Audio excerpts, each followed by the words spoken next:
ଶେଷ ଥର ପାଇଁ ଏଇ ବିଳାଶୁଣୀର ରାସ୍ତା। ଏଠୁ ବିଳାଶୁଣୀରୁ ବିଦାୟ ନେଲା ପରେ ଆଉ ଏ ରାସ୍ତାରେ କେବେ ଆସିପାରିବି କି ନାହିଁ ତାହା ସନ୍ଦେହଜନକ। ଏଇ ହେଉଛି ବିଳାଶୁଣୀ ବଜାର। ଛୋଟ ବଜାର କିନ୍ତୁ ଭଲ ବଜାର।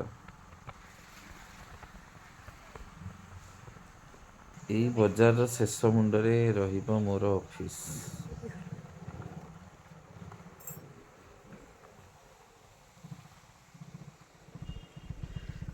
ଅଫିସରେ ଆଜି ମୋର ଶେଷ ଦିନ। ଶେଷ ଦିନର ଶେଷ ସିଗ୍ନେଚର ପରେ ଆମେ ଆରମ୍ଭ କରିବା ବିଦାୟକାଳୀନ ସଭା।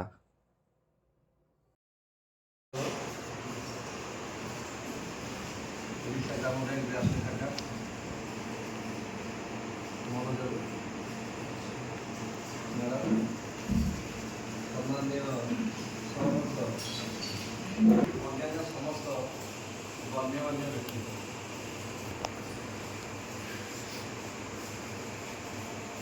ସଭା ଦୁଇ ପ୍ରକାର ହୋଇଥାଏ। ବେଳେବେଳେ ସୁଫଳ ଆଉ ବେଳେବେଳେ ବିଫଳ।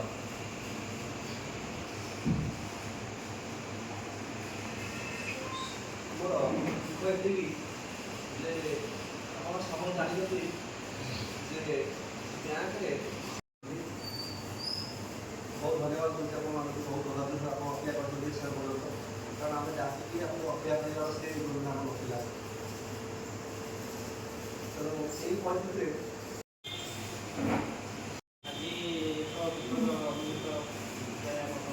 କାରଣ ଆମର ଯିଏ ଶାଖା ପରିଚାଳକ ସିଏ ଯାଉଛନ୍ତି ଆଉ ଯିବା ଆସିବା ତ ଏମିତି ଲାଗି ରହିବ। ତାଙ୍କ ଜାଗାରେ ଆପଣ ବି ଆସିବ। ସେ ଯେଉଁ ଆମେ ଯେଉଁ କାମ କରୁଥିଲେ ସେଇ କାମଟାକୁ ଆପଣ ମନେ ଯେଉଁ ପ୍ରକାର କରିବା ପାଇଁ ଆମେ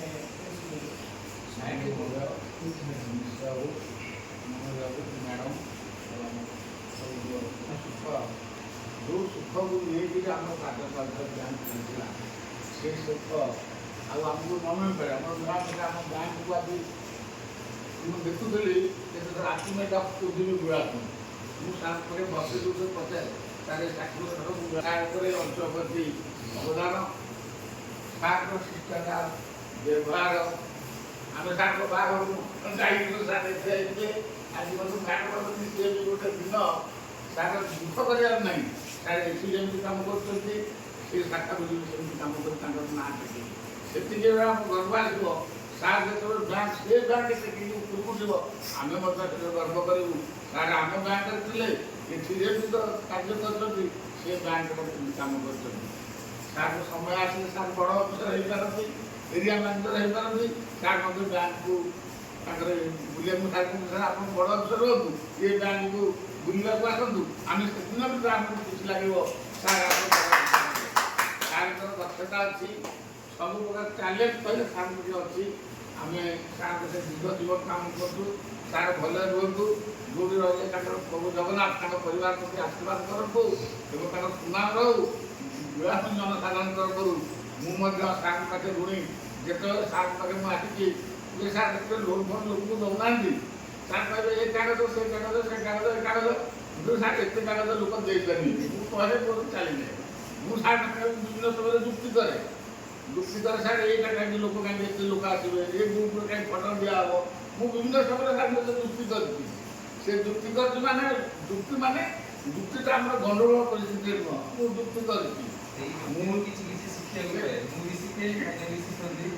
ତାର ସେଇ ସବୁ ଯୁକ୍ତି ସିଏ ତାଙ୍କ ସବୁ ମନେ ରହିବ। ଆଉ ସାର୍ଙ୍କର ସ୍ନେହ ଶ୍ରଦ୍ଧା ଆମ ଅଞ୍ଚଳ ପ୍ରତି ରହିଥିଲା। ଆମେ ମଧ୍ୟ ସାର୍ଙ୍କୁ ସେଇ ପ୍ରକାର ସମ୍ମାନ ଦେଉଥିଲୁ। ଆମେ ସାର୍ଙ୍କୁ ଦେଖିଲେ ଭାରି ଖୁସି ଲାଗେ। ସାର୍ ଆସିଛନ୍ତି ଆମେ ତ ହେଇଥିଲା ଆମେ ସାର୍ଙ୍କୁ ମଧ୍ୟ ଡାକିଥିଲୁ। ଆମେ ଆଶା କରୁଥିଲୁ ସାର୍ ଏ ବର୍ଷ ରହିବେ, ଆର ବର୍ଷ ସାର୍ଙ୍କୁ ଆମେ ଅଲଗା ଗାଡ଼ି କରିକି ନେବୁ। ଆଉ ଦିଦିର ବିଳମ୍ବ ହେଲା। ସାର୍ ଆଜି ମୁଁ ସାର୍ଙ୍କ କାଲି ଆସିଥିଲି। ସାର୍ କହିଲେ 7 ତାରିଖରେ ମୋତେ ସୁଜନ 3ଟା ବେଳକୁ କହୁଛି ସାର୍ ଆଜି ଯିବାନି ବୋଲେ ତୁ ବି ଜାଣିବି। ମୁଁ ସାର୍ କାଲି ଯାଇଥିଲି। ସାର୍ ମୋତେ କହୁଛି ଶନିବାର ଦିନ 5 ତାରିଖକୁ ସବୁ ଈଶ୍ୱର ତରଫରୁ ସାର୍ଙ୍କ ପରିବାର ଏବଂ ଦାମ୍ପତ୍ୟ ଜୀବନ ଏବଂ ସୁଖରେ ଭରିବ। ଯେଉଁଠି ଯାଉ ସାର୍ଙ୍କର ନାଁ ରହୁ, ଏତିକି ମୋର ପ୍ରଭୁ ଜଗନ୍ନାଥ ପାଖରେ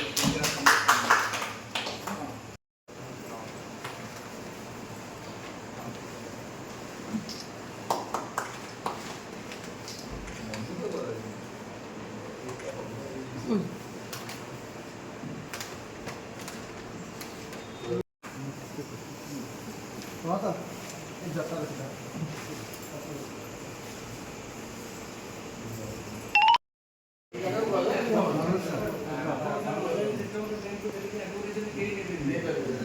ଆମେ ଅଞ୍ଚଳବାସୀ ରହୁନି, ଆମ ପାଇଁ ଈଶ୍ୱର ପଦ୍ଧତି ଆପଣ ଆହୁରି ଆଗକୁ ଆଗକୁ କହୁଥିଲେ ଆପଣ ସବୁଠୁ ଭଲ ମନ୍ଦିର ରହିବ ଆପଣଙ୍କର। ଆମେ ଆପଣ ସାଙ୍ଗେ ରହିଥିବୁ। ମୁଁ ତ ସବୁ ମାନେ ଯୋଉ କାଟୁଛି ମୁଁ ବ୍ୟାଙ୍କ ବହୁତ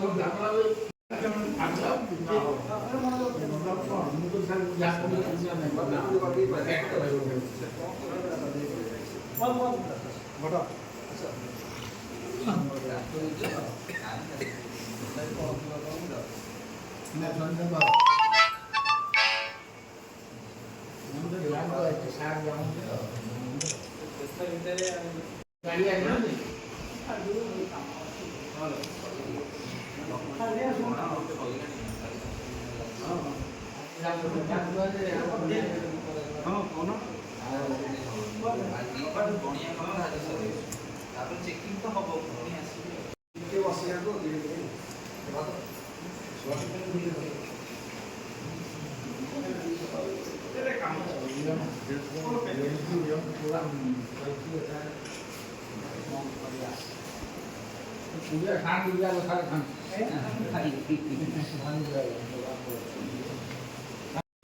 ମୋ ପରିବାର ହବ ସମସ୍ତଙ୍କ ସହିତ କିଛି ନା କିଛି ପାରିବାରିକ ସ୍ତରରେ ମୁଁ ଜଡ଼ିତ ଅଛି। ଯେକୌଣସି କ୍ଷେତ୍ରରେ ହଉ, ବ୍ୟାଙ୍କ କାମ ତ ବ୍ୟାଙ୍କ ରହିଲା, କିନ୍ତୁ ପାରିବାରିକ ସ୍ତରରେ ବି ସମସ୍ତଙ୍କ ସହିତ ମୁଁ ଜଡ଼ିତ ଅଛି। କାହାର କ'ଣ ସୁବିଧା ଅସୁବିଧା ଘରେ କ'ଣ କେବଳ ପଳେ ବ୍ୟାଙ୍କ କଥା କି ଅଲଗା ଯେଉଁ କଥାରେ ବି ଯେବେ ବି ଯିଏ ମୋତେ ଯେଉଁ ବିଷୟରେ କିଛି ପଚାରିଛି, ଯଦି ମୋର ଜ୍ଞାନ ଥିବ ମୁଁ ତାହେଲେ ନିଶ୍ଚୟ ତାକୁ କହିବି। ଆଉ ଛାଡ଼ିକି ଯିବି କ'ଣ କରିବି, ଏ ତ ଚାକିରି ବହୁତ ଦୁଃଖ ଲାଗୁଛି। ଆଉ ଯେତିକି ଭାବିଥିଲି ବିଳାସିନୀ ଯେତେ ଆଗକୁ ଯାଉ ସେ ଯାଇ ତ ପହଞ୍ଚେଇ ପାରିଲିନି, ଆହୁରି ରହିଗଲା ବାଟ କିଛି ଯେଉଁଟାକି ମୁଁ କମ୍ପ୍ଲିଟ୍ କରିପାରିଲି। ଆଉ ଭାବୁଛି ନୂଆ ଯିଏ ଆସିବ ସେ ହୁଏତ ଆଗକୁ ନେଇଯିବ ବ୍ୟାଙ୍କକୁ। ବ୍ୟାଙ୍କ ଆମର ଓଡ଼ିଶା ଗ୍ରାମ୍ୟ ବ୍ୟାଙ୍କ, ଇଏ ହେଉଛି ଓଡ଼ିଶାର ଟପ୍ 10 NPA ବ୍ୟାଙ୍କ ଭିତରେ ଥିଲା। ଏବେ କମି ସାରିଲାଣି, 20 ନା 22ଟି ଆସି ସାରିଲାଣି। ଆହୁରି ବି ଯଦି ହେବ ତାହେଲେ ବହୁତ ଭଲ ସ୍ଥିତିକି ଯିବ। ଯେବେ ଜଏନ୍ କରିଥିଲି ସେବେ 35 ଲକ୍ଷ ଲସ୍ ହେଉଥିଲା। ଆଉ ଏବେ ଏଇ 8-9 ମାସ ଭିତରେ 4 ଲକ୍ଷ ପ୍ରଫିଟ୍। ଆହୁରି ପ୍ରଫିଟ୍ ବଢ଼ିବ, ଆଉ ଭଲ ହେବ, ଆହୁରି ଆଗକୁ ଯିବ। ଯେଉଁ ପ୍ରଥମେ ଆସିଥିଲି ଯେଉଁ ଟେନସନ୍ ପ୍ରେସର, ଯେଉଁ ମାନେ ପ୍ରଥମେ ଆସିକି ମାନେ କହିବାକୁ ଗଲେ ଏଠି ବ୍ୟାଙ୍କ ଥିଲା, ଲୋକ ଥିଲେ, ପଇସା ରଖିଥିଲେ, ପଇସା ଉଠାଉଥିଲେ, ପଇସା ଯାଉଥିଲେ, ସେ ସବୁ ଚାଲିଥିଲା, ଲୋନ୍ ହେଉଥିଲା, ଲୋନ୍ ଦିଆହେଉଥିଲା। କିନ୍ତୁ ଲୋକ କାହିଁକି ଲୋନ୍ ନେଉଛନ୍ତି, କ'ଣ ପାଇଁ ନେଉଛନ୍ତି, କେଉଁ କାରଣ ପାଇଁ ନେଉଛନ୍ତି, ସେ ପଇସା କେମିତି ନେବେ, କେମିତି ସୁଝିବେ, ଏସବୁ ବିଷୟରେ କାହାର କିଛି ଜ୍ଞାନ ନଥିଲା। ମୁଁ ଯେତେବେଳେ ଆଧାର ମାଗିଥିଲି, ଆମ ପୂର୍ବ ସାର୍ ତ ଏତେ ଡକ୍ୟୁମେଣ୍ଟ ମାଗୁନଥିଲେ, ଆପଣଙ୍କୁ ଏତେ ଡକ୍ୟୁମେଣ୍ଟ ମାଗୁଛନ୍ତି। ଆରେ ସେଇଟା ତ ମିନିମମ୍ ଡକ୍ୟୁମେଣ୍ଟ, ସେଇଟା ମାଗିବିନି ତ ଆଉ କେମିତି ହେବ। ଯେଉଁ ଟ୍ରେଣ୍ଡଟା ଏଠି ନଥିଲା, ଗୋଟେ ଲୋନ୍ ପୂର୍ବରୁ ପ୍ରଥମ ଗୋଟେ ଜିନିଷ ହେଲା ଲୋନ୍ ଆପ୍ଲିକେସନ୍। ଖାଲି କ'ଣ voter I card Aadhaar card ଦେଇଦେଲେ ଲୋନ୍ ହେଇଯିବ? ପ୍ରଥମ ତ ଗୋଟେ ଆପ୍ଲିକେସନ୍ ଯେଉଁଥିରେ କି ଆମକୁ ଜଣେଇବ ଯେ ଏଇ କାରଣ ପାଇଁ ଆମକୁ ଲୋନ୍ଟି ଦରକାର। ସେସବୁ ଅଭ୍ୟାସ ନଥିଲା। ଧୀରେ ଧୀରେ ଲୋକ ସବୁ ଜାଣିଲେ, ବୁଝିଲେ। ଯାହାର ବି ଯେଉଁ ଟାଇମ୍ରେ ଯେଉଁ ଅସୁବିଧା ହେଉଛି, ଏବେ ସୁଭଦ୍ରା ଯୋଜନା ହେଲା, ଆମ କାମ KYC କରି ଆମେ KYC କରିଦେଲୁ, ତାପରେ ବି ଲୋକଙ୍କ ପଇସା ଆସିଲାନି। ସେମାନେ ବି ଯେତେବେଳେ ଆସିକି ପଚାରୁଛନ୍ତି, ମୁଁ ତାଙ୍କ ଏଇଠି ମୋବାଇଲରେ ତାଙ୍କ ସୁଭଦ୍ରା ୱେବସାଇଟ୍ ଓପନ୍ କରିକି ତାଙ୍କୁ ଦେଖେଇ ଦେଉଛି ଯେ ଦେଖ ଏଇ କାରଣ ପାଇଁ ତୁମର ଅଟକି ଅଛି ପଇସା। କାହିଁକି ମୋର ଯେତିକି ପାରୁ ପର୍ଯ୍ୟନ୍ତ ସମସ୍ତଙ୍କୁ ସାହାଯ୍ୟ କରୁଛୁ। ଆଉ ମୋତେ ସବୁଠୁ ଅଧିକା ଏଠି ସାହାଯ୍ୟ କରୁଛନ୍ତି ଭାଇନା। ଆଉ ମୋ ଷ୍ଟାଫ୍ ମାନେ ମୋତେ ମୋର ସବୁ କଥାରେ ସପୋର୍ଟ କରୁଛନ୍ତି। जैसे मुझे 5 लाख कहले 5 लाख करेंगे, मुझे 10 लाख कहले 10 लाख करेंगे, मुझे 20टा अकाउंट कहले बेहरा सर 20टा अकाउंट खोलिए, मुझे 10टा 50टा एसबीआई जहाँ भी कहली बेहरा सर सब खोलिए। जहाँ भी ब्रांच जाइए केवल मो पर नुहे, ए जनकर भी पूर्ण सपोर्ट रही बिना किसी हो पार ना। ता छड़ा बाहर भी बहुत सपोर्ट पाई आम सुर भाई आक्टर मिशनरी से समस्ते भी साहय कर। आउ जदि यही 4 वर्ष भितर जदि किसी भूल भटका हो जाए तो कड़ी आउ भूलीजे। आउ जदि के सुविधा असुविधा कौन दरकार पड़ा डॉक्यूमेंट आपको फोन करी साहय करेंगे। आउ कौन करेंगे आउ तो सरला गोटे एमती कह जे सार खाली खाली सकाल को आम पाखे नी दायित्व स्थान लक्ष्य रही जी आसती सार धारा उन्नति ये विश्वास आपण मानकर आपण मैंने आस आम जीवु बहुत बहुत धन्यवाद आप आसती आम साहय कर आशा करी आगे किए साहय आप करेंगे। धन्यवाद और सार स्थान अपलोड सार जो भी जातु भल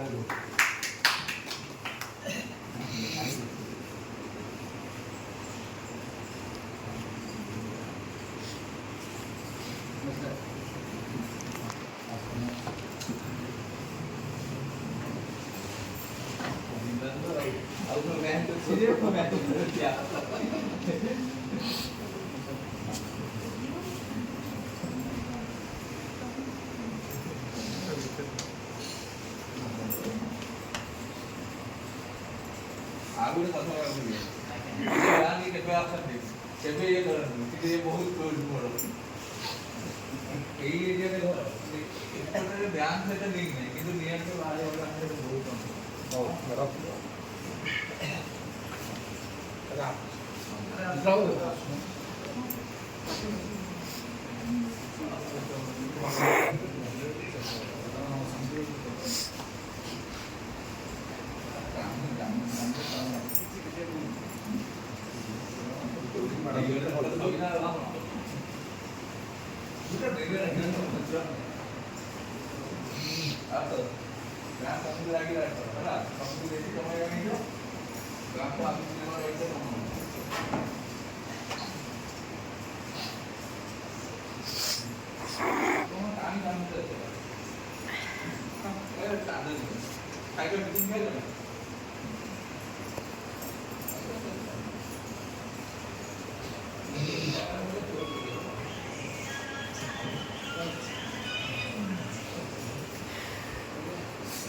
Gracias.